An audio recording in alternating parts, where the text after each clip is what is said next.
ஒரு தங்கத்துக்கு வடிவம் கொடுக்க இரும்பு சுத்தியால தான் அடிப்பாங்க. அதே மாதிரி ஒரு இரும்புக்கு வடிவம் கொடுக்கவும் அதே இரும்பு சுத்தியால தான் அடிப்பாங்க. ஆனா தங்கத்தை அடிக்கும் போது சத்தமே வராது. அதுவே இரும்பு அடிச்சா டங் டங்குன்னு ஓயாம சத்தம் வரும். இத பாத்துட்டு இருந்த தங்கம் இரும்பு கிட்ட ஒரு கேள்வி கேட்டுச்சான்.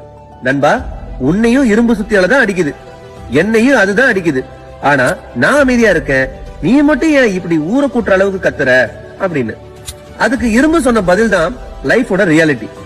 அது என்ன சொல்லுச்சான், மச்சான் உன்னை அடிக்கிறது இரும்பு, அது உனக்கு சம்பந்தம் இல்லாத ஒரு ஆளு. ஆனா என்ன அடிக்கிறது என்னோட சொந்த இனம்.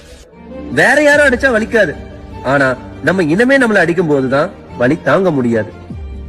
வாழ்க்கையும் அப்படிதாங்க. வெளியாளுங்க நம்மள காயப்படுத்தினா கூட தாங்கிக்கலாம், ஆனா நமக்குன்னு இருக்கிறவங்களே நம்மள குத்தும் போதுதான் அந்த வலி உயிரே போற மாதிரி இருக்கும். இந்த மாதிரி வலி உங்களோட லைஃப்ல நீங்க அனுபவிச்சிருக்கீங்களா? கண்டிப்பா கமெண்ட்ல சொல்லுங்க.